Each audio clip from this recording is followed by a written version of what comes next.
desarrollar hoy día el tema de fractura de cadera. Como ustedes han visto ayer, la cadera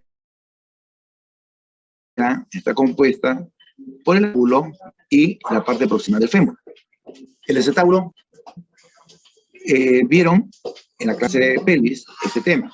Por lo tanto, vamos a hacer nosotros el fémur proximal, la fractura del cuello, del femoral y la región trocantérica.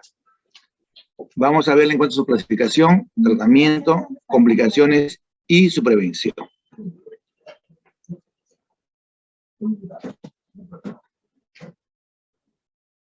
Entonces, vamos a estudiar la fractura del fémur proximal. ¿Y por qué las estudiamos? Por la frecuencia, tenemos fracturas mucho más frecuentes. La muñeca, la clavícula, la pierna. La estudiamos fundamentalmente por su gravedad. Son fracturas muy graves, sobre todo en los pacientes seniles, porque pueden llevar al fallecimiento del paciente. Entonces, son fracturas graves, por eso tenemos que estudiarlas bien. Revisemos la epidemiología. Hace 30 años ocurrieron aproximadamente 1.300.000 de cadera. Y entre 30 años tendremos más de 7 millones. Entonces es una patología que está aumentando cada vez más. ¿Por qué? Porque tengo una relación directa entre la edad avanzada y la fractura de cadera. A más edad, más fractura de cadera. Como ahora las personas viven más,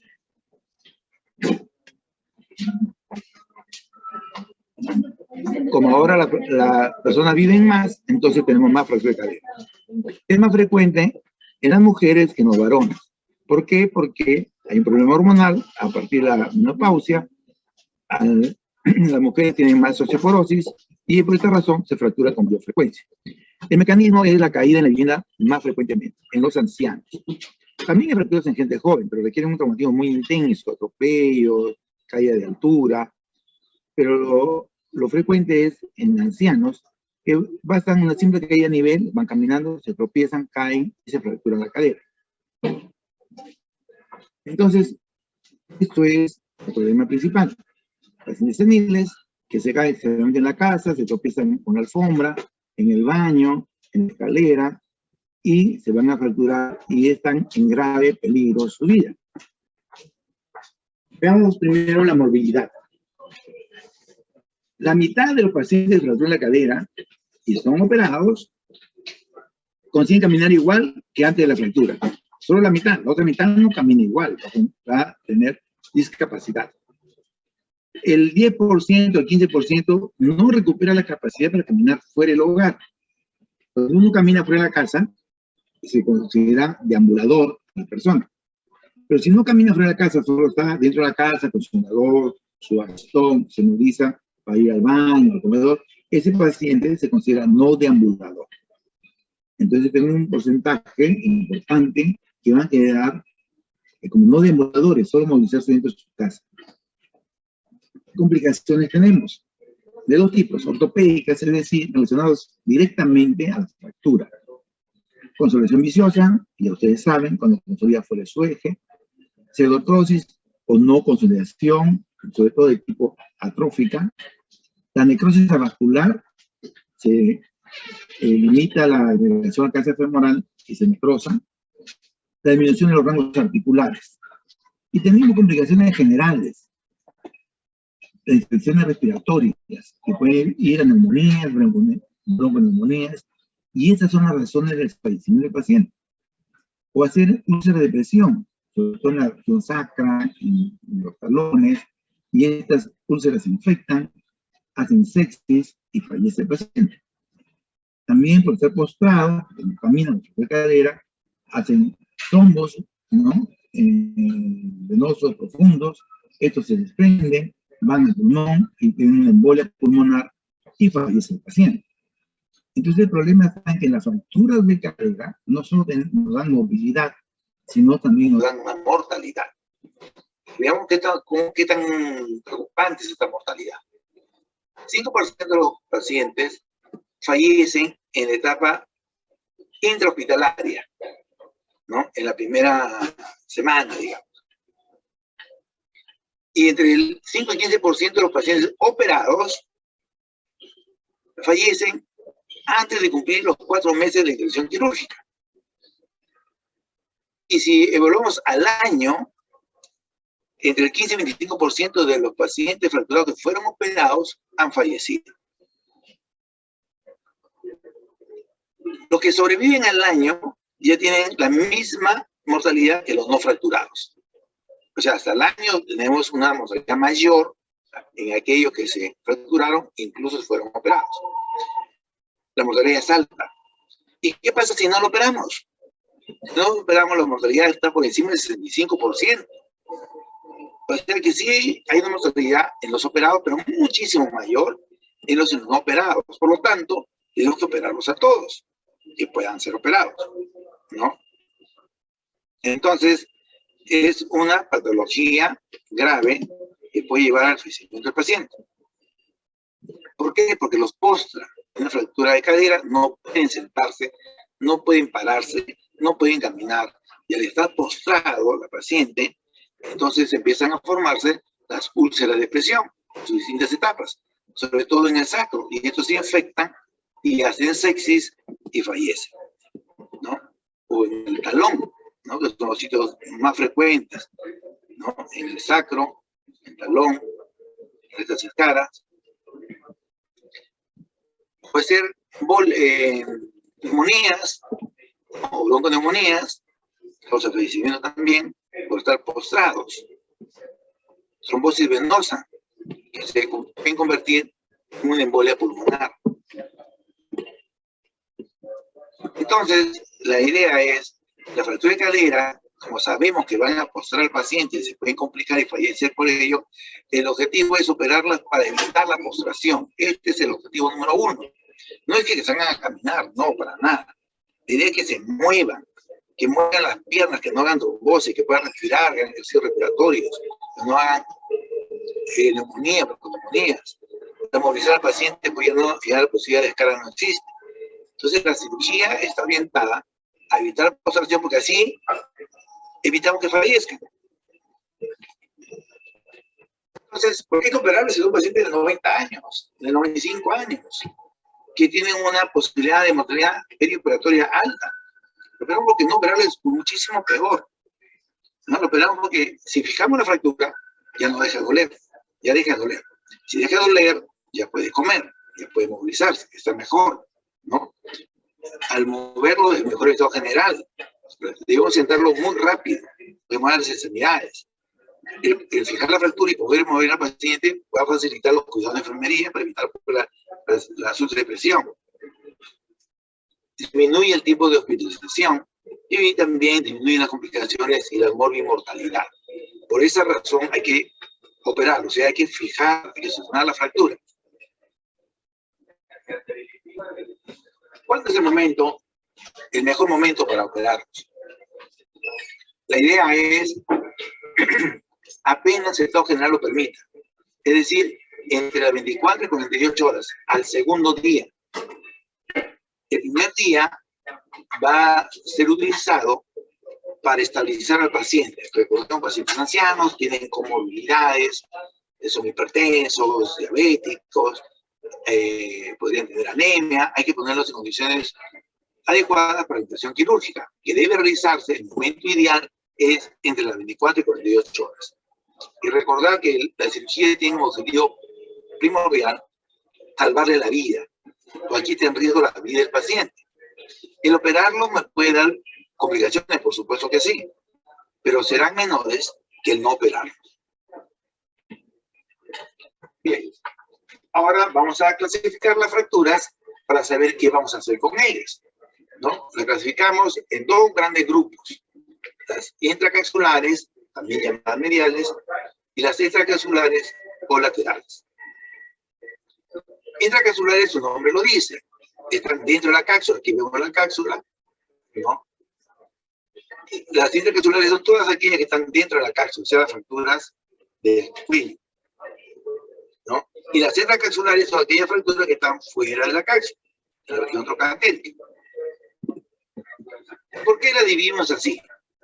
Porque las intracapsulares, cuando se fracturan y se desplazan, cortan los vasos sanguíneos que van hacia la cabeza.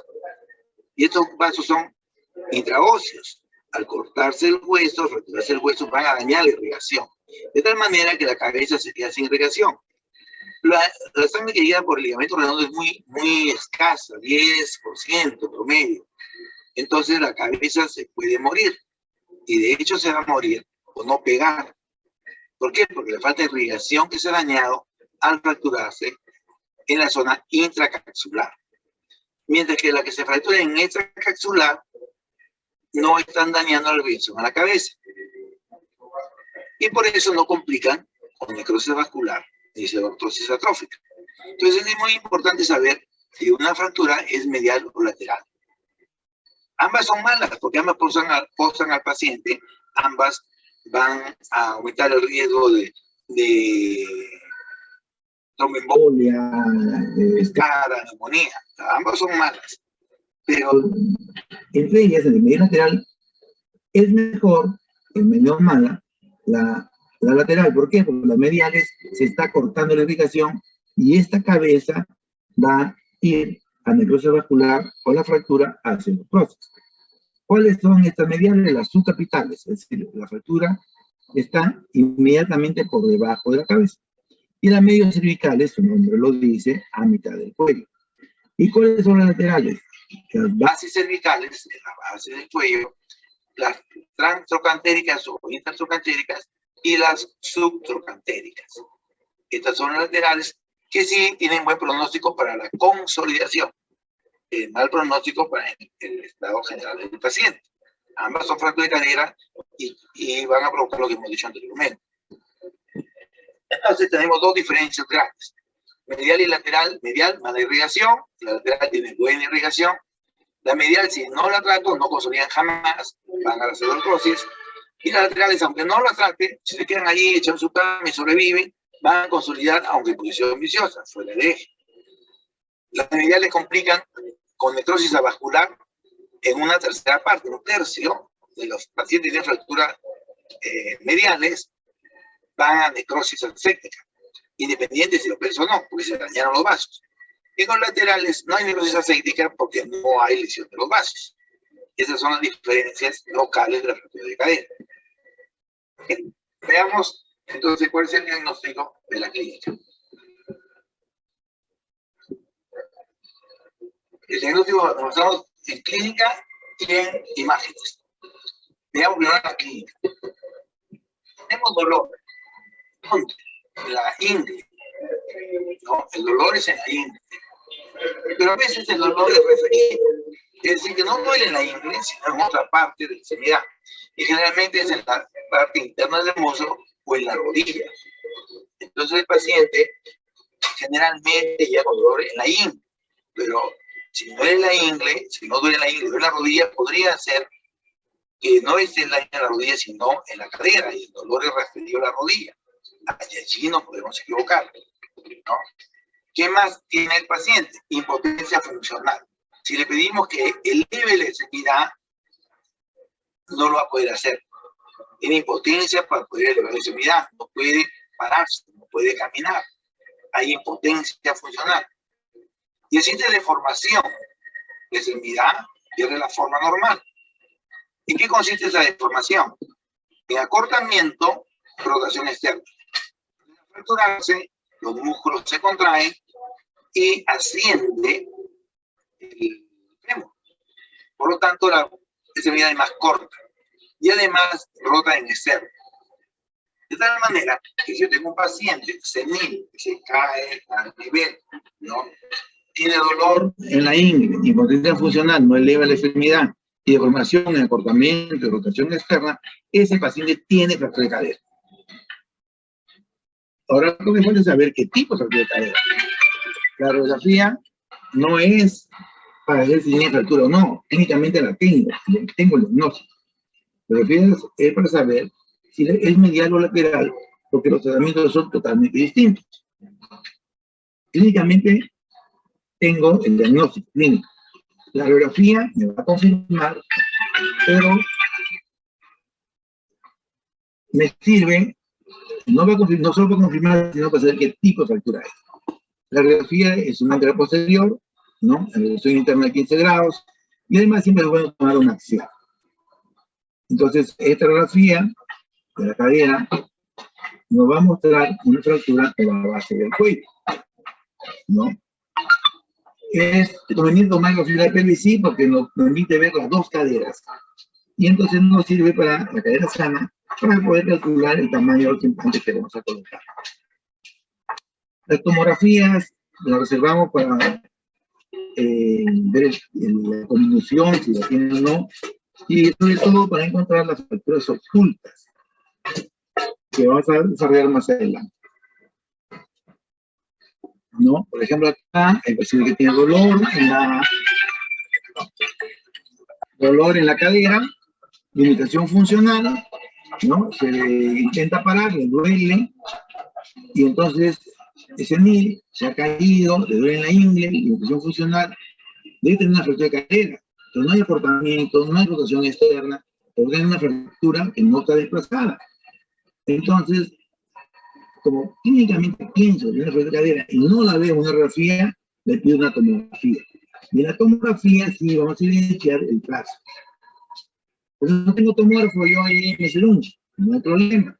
Como pienso que tiene una fractura de cadera y no puedo demostrarla, que está en reposo, que no se levanta.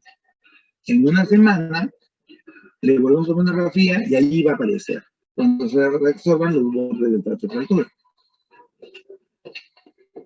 Entonces la tomografía son útiles para encontrar las fracturas ocultas que no se llegan a ver en la radiografía, pero que tienen la clínica. La resonancia también. La resonancia incluso más precozmente nos puede mostrar que no es más difícil obtener un resonador que un tomógrafo. Pero insisto, que en la clínica es lo fundamental. Este paciente tiene dolor de una fractura, tiene limitación funcional de una fractura. Que no ve la fractura es otra cosa. Necesito tener no el elemento de rayos X, sino tal vez tomógrafo o resonador para poder confirmar la fractura. Bien, tengo el diagnóstico de la fractura. Ahora vamos a pasar al tratamiento, ¿no? Como a todos, hay que hacer fisioterapia, analgésicos, estar en reposo absoluto y corregir las comorbilidades. Hemos dicho que el primer día sirve para la corrección de las comorbilidades, hacer exámenes preoperatorios, el periodo cardiológico, neurológico, anestesiológico, la función de sangre, y que no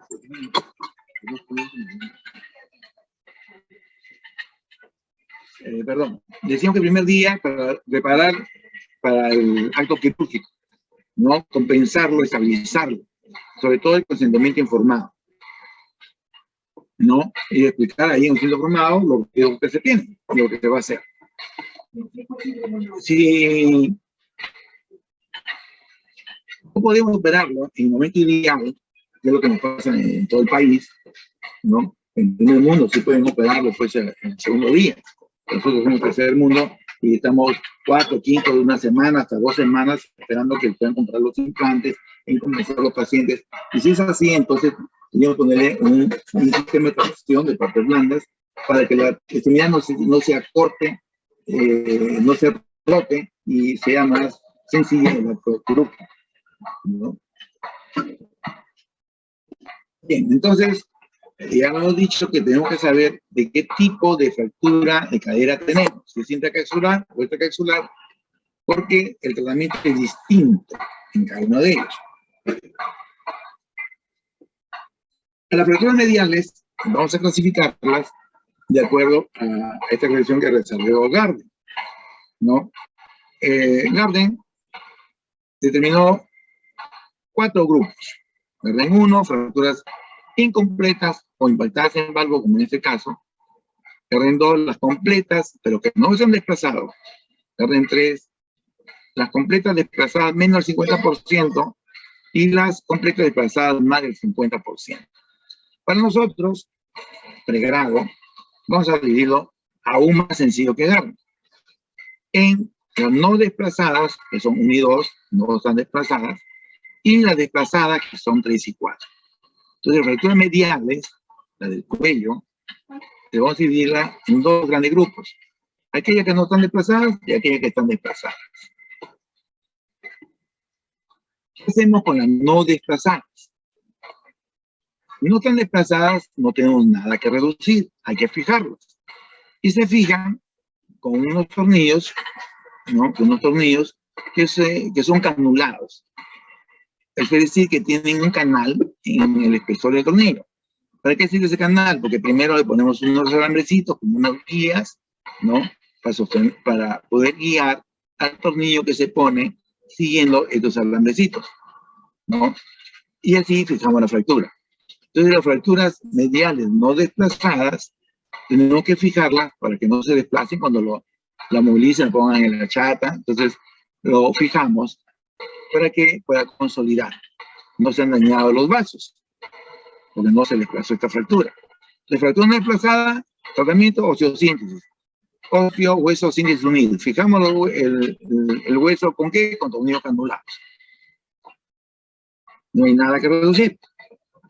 Las fracturas mediales desplazadas, entonces tenemos que reducirlo. Pero aquí hay un tema adicional.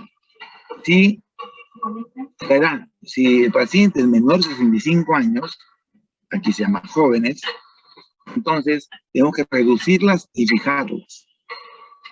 Los menores de 65 años de fracturas desplazadas, tenemos que reducirlas y fijarlas. Aquí tenemos un caso desplazada, ¿no?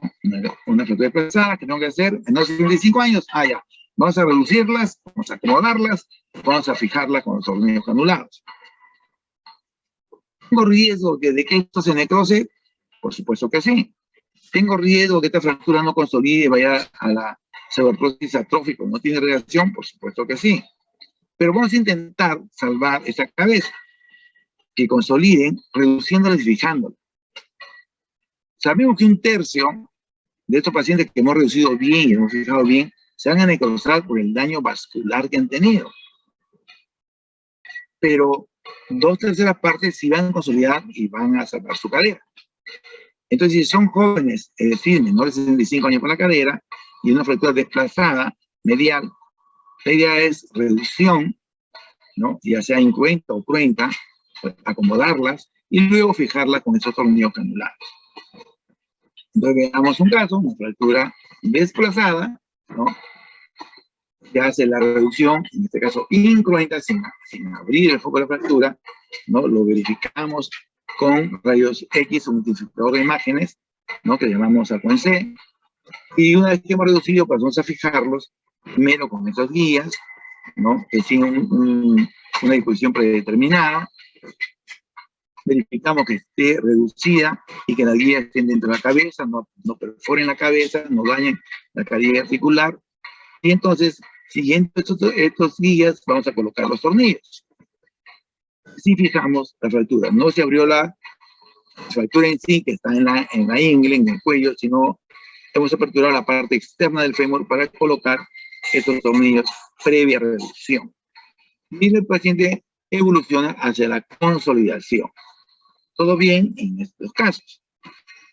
Pero no todos van a todo bien. Va a haber un grupo, una tercera parte aproximadamente, que van a la necrosis o que van a la pseudoartrosis, ya no consolida, ¿no? Este está operado, se acomodó, se fijó, pero no consolidó porque no tenía irrigación suficiente. Complicó con pseudoartrosis atrófica. Otra complicación, la toxoartrosis. ¿Y qué pasa entonces cuando tenemos estos problemas? ¿No? ¿Cómo solucionan las complicaciones de las fracturas mediales en menores de 65 años? Tienen una prótesis. Como ya la cabeza se murió, la cabeza vascular, o una pseudoartrosis o una toxoartrosis muy severa, entonces tenemos que reemplazarlo por una prótesis. Cambiamos el acetábulo, cambiamos la cabeza femoral. Cuando cambiamos los dos componentes, se llama prótesis total de cadera. Toda la cadera hemos cambiado, el acetábulo y la parte proximal del fémur. Se usan no cementadas porque el hueso de cada persona en menos de 65 años es muy fuerte. Entonces se puede fijar el vástago, este vástago del fémur, perfectamente bien en el hueso. El hueso crece dentro del poro de estas prótesis y lo fija muy fuerte. Igual aquí en el acetábulo. también entra una copa porosa, entra presión, el hueso se mete dentro de esta copa y la fija. Entonces, no es tan cemento, porque el hueso es muy fuerte. Entonces tenemos que las fracturas mediales desplazadas, ¿no? Y si son menores de 65 años, hemos dicho, hacemos esta síntesis. Pero si son mayores de 75 años y está desplazada, tenemos que hacer una artroplastía. ¿Por qué? Porque no nos podemos dar el lujo de esperar si consolida o no. Pues si consolida todo bien, si no consolida, prótesis. Los mayores de 75 años no podemos hacer eso. No pueden esperar, no pueden tolerar una segunda operación. Si tiene una fractura medial desplazada y es mayor de 75 años, todos van a artroplastía, a prótesis, a reemplazo de la cadera. ¿Qué tipo de artroplastía? Va a depender si el paciente es deambulador o no deambulador. Si el paciente vive la fractura, está no deambulador, se caminaba poco dentro de su casa, no en la calle, pero la fractura, porque tenía una artrosis severa, porque tendría una expectativa de vida muy corta, y una neoplasia pulmonar, que tiene una expectativa de vida muy corta, entonces son no deambuladores, vamos a ponerle una prótesis parcial. ¿Parcial por qué? Porque solo reemplaza a la cabeza femoral y no al acetábulo. Entonces, para la gente que camina muy poco o tiene expectativa de vida corta, no más de 5 años. Y cuando son deambuladores o tienen expectativa de vida larga, entonces ponemos prótesis total. Como aquí el hueso ya no es tan fuerte para poner no cementadas, las ponemos cementadas. El cemento hace que se una, que se pegue el implante con el fémur o con el acetábulo. Entonces se usa el cemento para poder adherirlas, ¿no? Pero hay algunos mayores de 65 años que su hueso es fuerte, ¿no? Que hacen deporte. Entonces pueden poner una híbrida en algún sitio, como en este caso la copa con cemento, y la diáfisis sin cemento. Se va a depender más que de la edad, de cómo están biológicamente. Si son menores de 65 años, intentamos osteosíntesis. Si son mayores de 65 años, no intentamos osteosíntesis, sino pasamos a artroplastía de frente. Entre 65 y 75, ¿qué hacemos? De acuerdo a la no edad cronológica, sino a la edad biológica. Si tiene un hueso fuerte, ¿no? Tiene una actividad importante, podríamos hacer osteosíntesis. Si no, artroplastía. Pero la prótesis que ponemos, tampoco ya no problemas, ¿no? Tienen complicaciones y muchas, ¿no? Entonces le ponemos una prótesis a un paciente y puede tener complicaciones tempranas, ¿no? Complicación neurológica, se puede comprimir el nervio ciático a la hora de reducir, de fijar, tromboembolia, por eso hay que anticoagular a los pacientes, ¿no? Dismetría, al poner la prótesis puede tener una extremidad más larga que la otra. Se puede luxar la prótesis. Y eso es generalmente por una mala ubicación de los elementos de la prótesis, y hace que se luxen, no es problema del paciente generalmente, sino problema técnico de cómo se coloca la prótesis. Infección, que es lo más grave que nos puede pasar, pues si se infecta la prótesis, tenemos que retirarla, ¿no? Y el paciente queda con la cadera avalante, o con un espaciador, pero ya esa prótesis no sirve, tenemos que retirarla, curar la infección y volver a poner en otro momento la prótesis. También tengo complicaciones tardías, tan tardías como hasta 2 años después de la cirugía puede aparecer una infección, ¿no? Aquí vemos un paciente con un gran acceso y hay que drenarlo y retirar los implantes. Aflojamiento. Aunque le hayamos puesto sin cemento, que era mejor fijación, también se afloja. Las que tienen cemento se aflojan más precozmente, ¿no? Entonces, se van a aflojar con el tiempo, no son eternas. La vida promedio de una prótesis está alrededor de los 10 años, hoy en día. Entonces, sabemos que entre 10 años más va a tener que cambiar esta prótesis porque se va a aflojar, ¿no? O se va a gastar, se gasta, ¿no? El implante metal o acrílico, ¿no? Se va a gastar. Es verdad que ahora tenemos de cerámica que duran mucho más, pero están sumamente costosas y también tienen sus propios problemas, pero duran más, pero igual se gastan. El protrucio es cuando se penetra la cabeza en la pelvis, ¿no? Porque fue mal indicada entre su paciente que poco a poco ha ido dando el metal al hueso.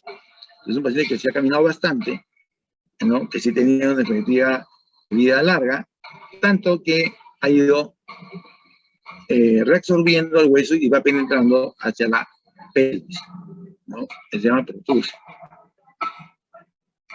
Bien, ahora veamos las fracturas laterales. Las laterales vamos a dividirlas, de acuerdo a Roy Griffin, en dos grandes grupos. Estables, uno, y las inestables.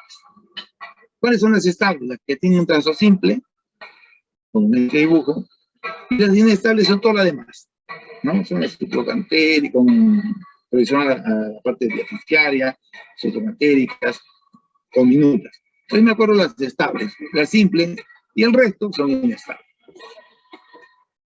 ¿Qué hacemos con las fracturas laterales estables? ¿No? Si no están desplazadas, las fijamos. Si están desplazadas, primero reducimos y las fijamos, ¿no? ¿Con qué? Con un sistema de tornillos deslizantes, ¿no? Una placa y un tornillo deslizante. Vamos acá, es una fractura que está extraarticular, lateral, desplazada. Hacemos la reducción, ya sea incruenta o cruenta. Y como en este caso incruenta, lo verificamos con el de imágenes de que está reducido, está acomodada la fractura, y luego pasamos a fijarlo con este sistema, el sistema de DHS, por sus siglas en inglés, ¿no? Que es dinámico de la cadera, ese de tornillos, de screw. El paciente evoluciona hacia la consolidación. Otro caso, ¿no? Fractura desplazada intertrocantérica, estable, el tornillo deslizante. Nos permite movilizar al paciente precozmente, aunque nos demoremos en hacerlo caminar. La idea es que se movilice, que se sienta. Ese es el objetivo, ¿no? Y poco a poco, de acuerdo al proceso de consolidación, lo vamos a ir haciendo caminar con andador, con bastón. Pero si tenemos una fractura inestable, ya los sistemas de DHS, los tornillos, no son suficientes para sostener estas fracturas.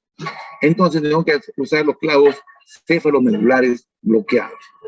Entonces las fracturas inestables tenemos que hacer primero, si están desplazadas, reducir, acomodar, ya sea incruenta o cruenta. Y la fijación con el clavo cefalomedular bloqueado. La reducción incruenta, su nombre lo dice, incruenta sin sangre, sin corte de la zona de la fractura. Entonces se acomoda en una mesa ortopédica, se verifica con identificador de imágenes, le decimos al CNC porque no va a permitir girarlo, ¿no? Tiene esta forma de C que permite girarlo, va a mirar en frontal y en axial. Entonces tenemos aquí el caso, una fractura inestable, lateral. Lo que tenemos que hacer es reducirlo 50. Aquí ven la mesa de tracción, ¿no?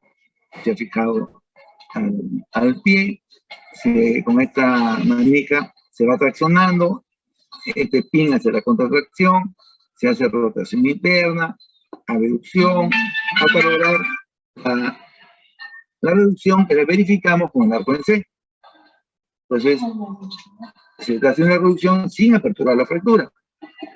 Y miramos, de imágenes en la pantalla, en el monitor, acá en el monitor miramos de que la fractura esté alineada, ¿no? Tanto en el frontal como en el axial. Y una vez que está ya reducida la fractura, ¿no? Está fijada por la mesa ortopédica, no se va a mover, procedemos a hacer la medida de asepsia, antisepsia y el abordaje respectivo para la colocación del clavo cefalomedular. Se llama cefalomedular porque está en el canal medular, el clavo, y un tornillo que va hacia la cabeza, ¿no? Hay una serie de dispositivos que nos permiten hacer esto y colocamos clavo céfalo hacia la cabeza, medular, medular. Y bloqueado en un tornillo también en la diáfisis para que no rote, para que no gire, ¿no? Por eso se llama así, clavo cefalomedular bloqueado. Hemos abierto la parte lateral del muro, no hemos abierto las fracturas. Por eso se llama reducción cerrada, pero fijación quirúrgica interna. La reducción cruenta es aperturar el foco, ¿no? La fractura, y acomodarlo con una pinza ¿no? Directamente a la fractura. En cambio aquí, en la reducción es cruenta, es una reducción indirecta, por medio de acción contra fracción. No se apertura el foco fractura. En la reducción cruenta sí se apertura el foco fractura. Hay una serie de distintos clavos cefalomedulares en cuanto a si son de acero, si son de titanio, las longitudes, ¿no? Si son dos hacia la cabeza o es uno solo, en fin, con un solo pin de bloqueo, con doble, y cada uno tiene su indicación que no viene al caso de explicar. ¿No? Otro caso de reducción incruenta, estamos en la PC mirando por dónde va a ingresar el clavo, es una guía, y después hacia la cabeza, también la guía que hacemos en el centro del mismo, y siguiendo esas guías colocamos los implantes, ¿no? El paciente con dos pequeñas incisiones donde entra el clavo y donde se bloquea, no la fractura no la hemos tocado, y podemos, la paciente, movilizarla precozmente, ¿no? Aquí no es el caso, ¿no? No es el objetivo que el paciente se pare estando con los puntos, no. El objetivo es que se siente al día siguiente de la operación, hace su ejercicio respiratorio, mueve sus piernas, ese es el objetivo. En el caso de esa paciente que es delgadita y una fractura que se puede visualizar muy bien, lógicamente podemos pararla, ¿no? Veamos un caso clínico para sintetizar el tema. Una persona senil, 70 años, con dolor crónica, ya sabemos que el dolor crónico tiene problemas en su proceso de conciliación, se sufre una caída de nivel, tropezó, cae en su casa, dolor en la ingle, impotencia funcional, no puede pararse, no puede levantar la extremidad, la radiografía nos demuestra una fractura del fémur proximal a nivel del cuello, ¿no? Subcapital, inmediatamente por debajo de la cabeza. Entonces una fractura intracapsular. A esta se daña la irrigación. Entonces, ¿qué va a pasar con esta cabeza? Tiene alta posibilidad de morirse, la cabeza. La paciente tiene 70 años, es una persona mayor, entonces, mayor de 65, lo que le corresponde es cambiarle la cabeza. Entonces le ponemos una prótesis, ¿no? Mala calidad ósea, osteoporótica, con cemento. Una prótesis total de cadera cementada. Unos años después, 3 años después, la paciente se cae, tiene dolor, limitación funcional, no en la operada, sino en la otra, en la derecha. Y no hay imagen, pero hay dolor, impotencia funcional, dolor en la ingle, le tomamos la tomografía y verificamos que sí tiene una fractura. Pero extracapsular, lateral. Acá no se daña la irrigación de la cabeza no se va a morir. Yo no tengo por qué cambiarlo, no tengo por qué poner una prótesis. Tenemos que hacer una osteosíntesis, ¿no? Y entonces fijamos la fractura. No, pues desplazada no estaba, nosotros estamos fijando. Este paciente evoluciona hacia la consolidación. ¿No? Ahí pudo conservar su cabeza femoral porque son fracturas laterales que no dañan la irrigación, la cabeza nunca va a la necrosis y consolida y se queda con su cabeza femoral por siempre. En cambio, la otra va a aflojarse en algún momento, 10 años después, y está pensando y de repente ya hay que cambiar esa prótesis. Lógicamente depende de qué tanta actividad tengan las personas, ¿no? El peso y sobre todo su actividad física. Muy bien. Entonces, ya sabemos qué pasa con estos pacientes en que se fractura la cadera, que es un problema muy serio, que pueden morirse y que necesitan ser operados, todos ellos, para evitar o bajar la mortalidad. Si son mediáticos, sabemos, son dependiendo de edad y desplazamiento que hacer. Pero hay algo importante. ¿Puedo prevenir las fracturas? ¿no? Aquí se dijo, bueno, pues como son mujeres y tienen por problema de menopausia, problemas hormonales, entonces démosle el suplemento pues, de estrógeno. Y cuando se da esto, una década después se demostró que aumentaba el cáncer ginecológico, mamas y útero. Entonces ya nadie hoy en día da estrógeno para prevenir la osteoporosis, ¿no? Pero costó una década. Entonces ya se dejó eso. Después, ¿qué se pensó? Cuando el paciente se cae, ¿no? Y no podemos mejorar la calidad ósea, porque la calidad ósea se mejora cuando son jóvenes, ¿no? Cuando son muchachos, que hagan más deporte, que tengan una buena dieta, que tengan un buen stock óseo cuando lleguen a la menopausia. Pero cuando lleguen a la menopausia, van a perder hueso sí o sí. Entonces, si tienen buen stock, van a perder, pero no lo suficiente para fracturarse. Entonces, la idea de mejorar la calidad ósea funciona, pero en jóvenes, ¿no? Ya cuando tienen 60 años ya no va a funcionar eso. Entonces dijeron, bueno, vamos a buscar entonces que uno se cae, que al caer se amortigue esa caída. Entonces hicieron como unos pantalones, con unos dispositivos que absorben la energía al caerse. Entonces en la casa, sobre todo de los asilos, se colocan esos pantalones y después de un tiempo se dieron cuenta que igual se fracturaba. No hay problema. Entonces, ¿cuál es el problema? Que se caen, ¿no? Entonces hay que prevenir las caídas. Si no se caen, no se fractura. Entonces, ¿cómo hacemos para que no se caen? Pues se van a caer. Y se ha calculado que una de cada 3 caídas puede ser prevenida. ¿Y cómo podemos prevenir? Y aquí viene lo importante. El paciente mayor, ¿no? Ancianos, tiene algún problema oftalmológico que no permite ver bien, no ven bien el daño que viene y se van a caer. O tiene un problema en el oído. Y ustedes saben que el oído es vital para el equilibrio. Entonces, los profesionales seniles deben estar evaluados, ¿no? Por el otorrino y el oftalmólogo. Podemos evitar las caídas también utilizando adecuados zapatos. Si el calzado tiene una suela que tiende a resbalar, pues es inadecuado totalmente. No usar suelas que puedan adherirse bien, ¿no? Entonces también el piso, ¿no? El piso, pues, si está húmedo, jamás debemos caminar por allí. Los pisos deben tener cintas adhesivas antideslizantes en las escaleras, ¿no? En el baño, en la ducha, en la tina, ¿no? Tener en el baño donde sujetarse. Hay que recordar que el anciano, para tener un buen equilibrio, debe estar sujeto por lo menos en 3 puntos: sus 2 pies y una mano.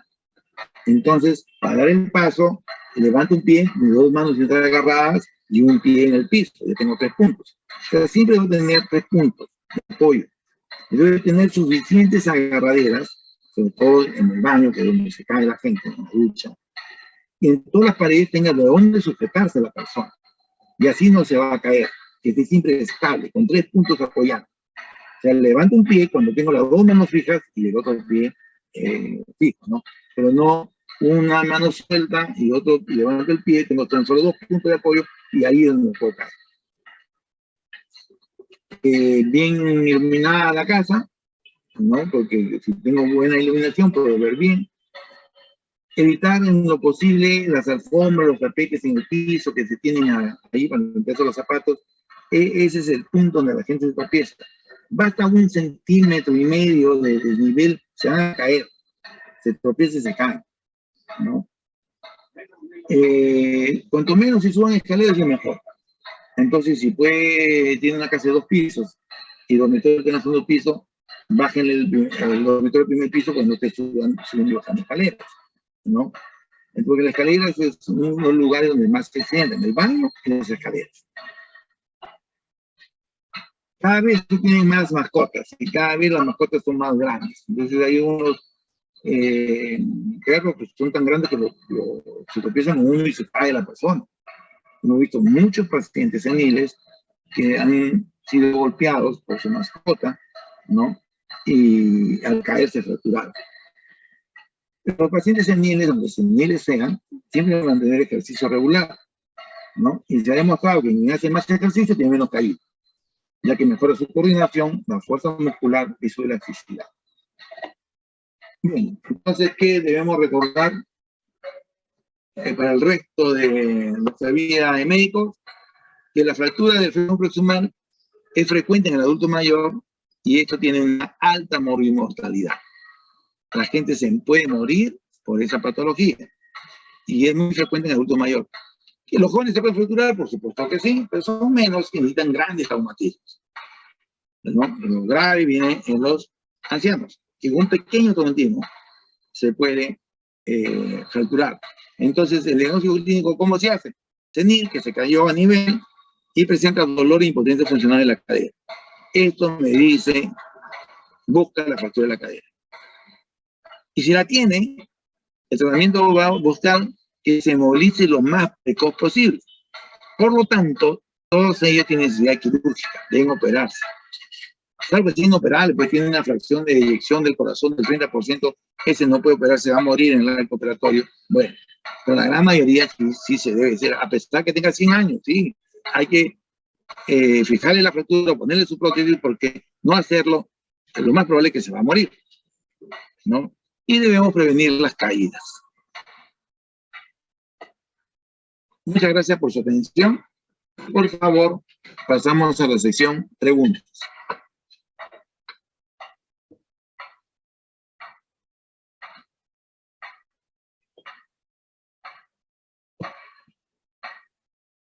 Doctor, ¿podría repetir cuáles serían los métodos de reducción?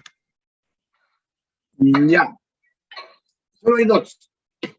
Para reducir, ¿no?, una fractura, para acomodar una fractura, hay dos y nada más que dos. Incruento y cruento.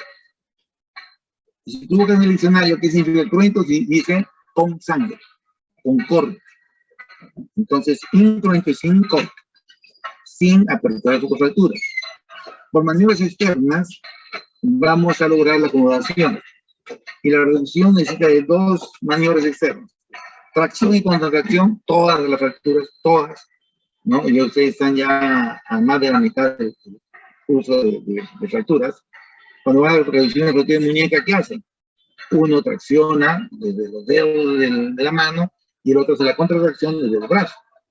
Entonces, tracción y contracción siempre va a haber con las reducciones, ¿no? Y luego tengo que llevar el fragmento distal en busca del eje proximal, ¿no? En la muñeca, como los tres polis hacia el dorso, tiene que llevarlo hacia la entrada. Igualito es en la fractura de cadera. Si voy a hacer incruento, voy a hacer un sistema que me haga tracción y contracción, que son las mesas ortopédicas, y lo voy a hacer en rotación interna, porque el desplazamiento es hacia afuera. Entonces voy a hacer a la columna. Conclusión. Las reducciones pueden ser incruentas y cruentas, ¿no? Incruentas son maniobras externas que buscan acomodar la fractura. Y la cruenta es a través de una incisión que yo llevo la fractura y con unas pinzas o mis dedos lo acomodo. ¿Me expliqué? Sí, doctor, muchas gracias. Ok. José Castro no hace pregunta y me pone un mensaje que le agradezco. Pero quiero preguntas porque estoy seguro que siempre queda algo que no he podido explicarme, ¿no?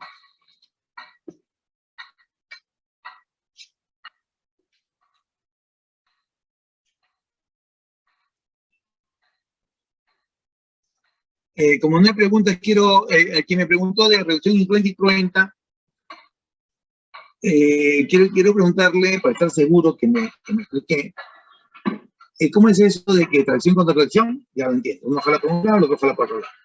¿Y cómo es eso que el fragmento distal busca el eje proximal? ¿Podrías explicármelo? ¿Que el eje proximal busca el eje distal? Sí, cuando vamos a reducir, tenemos dos fragmentos, uno proximal y uno distal, ¿correcto? Claro. Ya, entonces, cuando yo voy a reducir, digo, hay que hacer tracción y contracción. Uno jala para un lado y el otro jala para otro lado, ¿ok? Tracción y contracción. Luego, digo yo, para hacer la reducción, en cuento, si tú quieras, para acomodar la fractura, tengo que llevar el fragmento distal, muevo el fragmento distal en busca del eje del proximal. Eso es vital para cualquier fractura que quieras, de la muñeca, de la pierna, del brazo, del antebrazo, lo que quieras, ¿no? Claro. Ujú. Ya, entonces, ¿cómo es eso? Explícamelo de otra manera para que yo pueda entender cómo es eso de que el fragmento distal se desplaza en busca del eje del fragmento proximal. Esa parte que para mí cuando era alumno me era difícil de entenderlo y bueno, entonces yo quiero estar seguro que ustedes sí lo entendieron. ¿Cómo podrías explicarme tú esa partecita?